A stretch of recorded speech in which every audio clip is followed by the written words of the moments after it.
So, General, there look to be a lot of enemy soldiers ahead. Mostly Dayan, but there are some crows from Kilda's as well. More than our last fight? Yeah, there's a lot. But the most troubling thing is that King Kilda's is with them. The Crow King himself is cooperating with Dayan. Yep, and compared to the other crows, the king is in a class by himself. Obviously, he's no match for our king, but anyway, you should move carefully. An entire unit under the command of King Kilda's. I think that bodes ill for us. The outcome of the battle hinges on how we deal with them. Kilda's soldiers, As fellow bird tribe Lagoos, what can you tell us about them? Please don't lump us together with those carrion birds. We're not partial to the crows. As you know, we are outmanned by the Dayan troops. Is there any way to get the ravens to withdraw? That would be a tremendous help. Well, I suppose I could go meet with King Kilda's, if I had to. I don't think that my speaking to him is going to make a difference, though. If you like, we will try, but don't expect anything to come of it. No matter the circumstance, I will never again speak to a crow. No matter what we decide, sitting here like this is giving the enemy more time to prepare. You're right. Come on, let's get moving. And boom, there we go. We're getting moving right off the bat. I'm just not taking Volk or Tanith, and I think that should be good here. Let's go ahead and move that down a little bit. Now, this chapter, the only thing you need to do is defeat the boss. This guy, Hamasa. Not Nasala. No, Hamasa. He is the boss of this chapter. That's all you need to do. If you want, you can totally avoid Nasala. Looking at him real quick, his stats are insane already. He's level 17 and he's not even transformed yet. He comes with Vantage, allows this unit to attack first in all fights, we know what it does, and Vortex attacks with the same effect as Wind. Yes, that's right. He has basic wind magic as a Lagoos. He's crazy powerful. So it's pretty much your best bet to stay out of his range at all costs. But I don't know, maybe I'm feeling a little crazy. I might just challenge him to a fight. We'll see how the chapter goes. Okay, this looks pretty good. Oh my goodness. There we go. I think we're good to just go ahead and move out. Kind of a short intro to the chapter, but it looks like we have more. Sir, the Crimean army has arrived. I hope they're prepared to pass into oblivion, for this will be their final resting place. Crimean stragglers joined with an army on loan from Benyon. I've heard they have a betrayer amongst their midst, and yet they still march on. What an odd group, but as long as Kilda stands at the side of Dayan, they have no future. I suppose they're just unlucky. It appears the enemy has spotted us. Well, a group this large is hard to miss. How will you proceed? No tricks, nothing fancy. We'll hit them from the front, fast and hard. I'm sure you're already aware of this, but if you don't do something about Kilda's, you're at a disadvantage. Yes, I've heard about the ravens, but even so, it's not as if we can turn tail and run away. Now that I think of it, King Kilda's and Prince Rayson used to be close friends.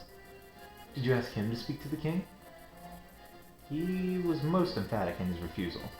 It seems that Nasala was responsible for Rayson's capture at the hand of Duke Tanis. I can't really blame him. And the Hawks? They too are of the bird tribes. Surely some connection can be found there. They weren't very excited about the suggestion. You could command them to do it? There's an antagonism between the tribes that we don't understand. I'd rather not force the issue. Trying to coerce them into it would be unfair. I will let them do as they please. This is so very like you. However, giving orders that are unpopular is often necessary when one is in command, and maybe so. But I can only do the things the best I know how. My own way. Come, it's time to go.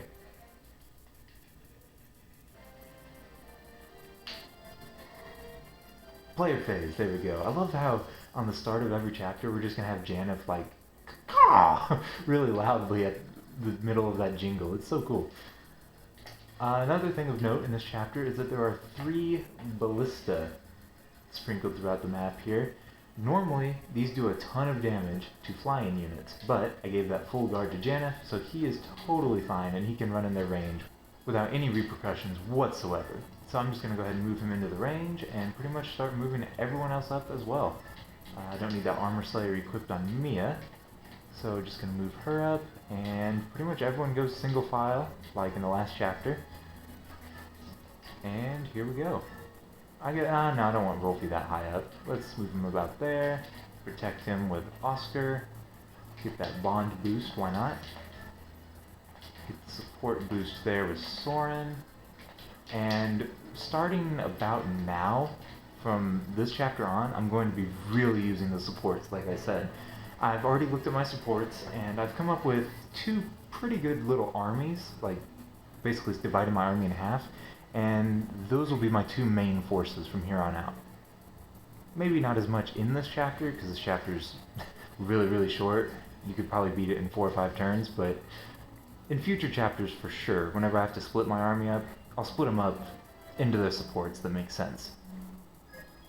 Alright, Mia's starting off with a level, get some magic. That's actually not a bad thing. Now that we have a sonic sword, I'll be able to give that to her, and it'll actually have range and use magic stats. So I guess it's not a bad thing that she's been getting all this magic.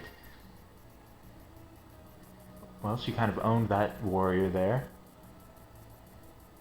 Okay, they're randomly moving way off to the side. That's kind of weird. Well, now that Nasal is transformed, we can look at his stats and see that they're even higher than they were a minute ago. And that is his movement range. The very edge of his range, like these squares that I'm highlighting right now, those are all his wind magic range. So if you really, really, really have to attack him, I would make sure to stay in that range, just so you pretty much don't get owned. Because if you get to where he can attack you adjacently, he will kill you. That's pretty much a foregone conclusion. If the Hawk King gets to attack your unit, he will kill you. Okay, just moving everybody up. There we go. Not really much to say in these first couple turns, just because it's pretty obvious what you're supposed to be doing. You're just moving up and to the right a little bit. No one really needs health, so I think we're good there. And there we go, end of turn 2. This guy runs down. He is promoted, and I think he actually does have a Laguz bow, so that could have been bad if he hit Mordecai, but I'm not really too worried about that. Okay, this guy's attacking Mia. She'll definitely kill him, just because she's going to attack twice. I mean, these guys aren't even promoted, and she's like level 13 or 14, so yeah, no challenge at all for Mia. Alright, my units are pretty high leveled, admittedly. They're kind of going to be owning from here on out. Okay. Vantage. Oh, no crit. That's I always expect Vantage crit whenever Mia attacks. I don't know why. That's just something you kind of come to expect once she gets this high leveled. Oh, speaking of high leveled, I believe that's weapon level S for swords, so she's really getting strong. Okay, so now Oscar got another crit. That's like 4 or 5 already in this chapter, and we've only attacked like a few times. But I want to stay out of his range real quick. But like I said, I will be attacking King Kilvis in this chapter, don't worry. For those that want to see what happens if you manage to defeat him, you'll get to see it. That's all I'm going to say. Because I think I have a pretty good strategy to beat him, even though he is by far the strongest unit that we've ever seen in a battle. Like, seriously, he's even stronger than most of our units. Like, he's incredibly strong. Alright, let's move you up. No, not right there. Not right there. Over here. We don't want to get in that range at all. Now we want to get in that range and equip the steel bow. Some of you who have played this game are probably piecing together what I'm doing, and it's brilliant, if I do say so myself. And I do. Mia, you'll probably kill this guy with a crit anyway, so I don't need to worry about it. Aw, Mia, you let me down. But you did get the level up, so you made up for it. Level 15 already! Oh my goodness, Mia, you are soaring through those level ups. I love it. Might as well zap this dude with a shine. Make the whole screen go crazy. And I might be able to get this whole chapter into one part, like the actual battle itself, just because once you kill King Kilvis, this chapter is really short if you know what you're doing. Because, as you can see, normally King Kilvis's range encompasses like all of this area, so you'd have to like get right here and then bum rush the boss and try to kill him. Or you could just do what I'm going to do and be all strategic and stuff. That might be considered a waste of a mend, but oh well, I want the weapon level up, so it's not that big of a deal. Here we go, enemy phase. Crow's gonna transform, and Crow's gonna transform. Oh, come on, I want King Kilvis to run down. Come on. Nope, still not him. Come on. Here he comes. I guess mandatory taunting? Oh, black wings. Among humans, these are considered bad omens, are they not? Then take these omens as fact, and let them herald you to the afterlife. Kind of a weird taunt that he has, but whatever. He doesn't do that much with wind. He did dodge the attack, though. That's kind of a bummer. I was really hoping to get a hit there. Okay, so I actually need to be very strategic with how I want to do this, because whenever I practiced this, I'll just tell you straight up, I practiced this chapter before I played it. I killed him so quickly. It was awesome. And in fact, I have a really funny story to share. If this makes it into the final cut, I have an extremely funny story to share of my playthrough that got scrapped about this chapter. Oh my goodness, it was fantastic. But first things first, we gotta take care of Nasala. So let's send Oscar up here and try to shoot him. Come on, 59%. Oh, dodged it. Are you kidding me? Well, I guess you can wait right there. We need Riz up here, right about there. Okay, we need Riz up one space, so, or over one space. So we're gonna shove him over. Now, Rolfie, I believe in you. If you get that bond with Riz, Brave Bow attacks twice.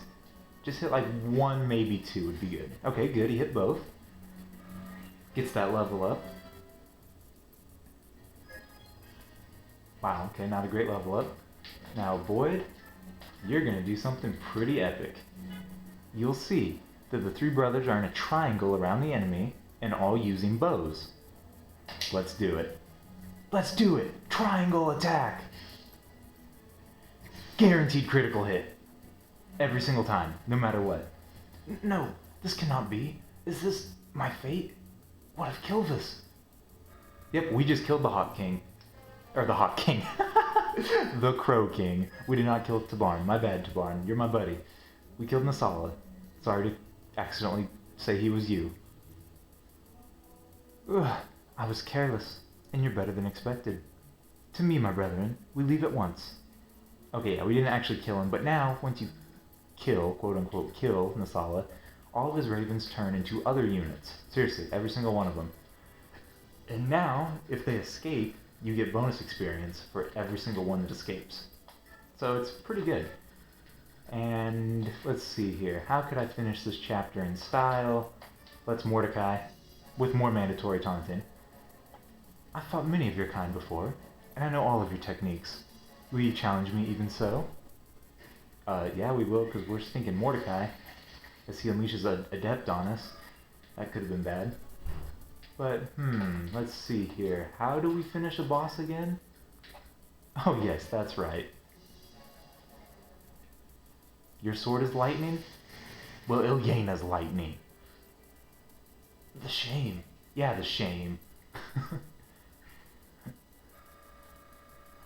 I realize that we're not going to get any bonus experience for the crows leaving, but we are drowning in bonus experience, and I honestly just wanted to kill the boss with bolting, so that's the only reason I did that.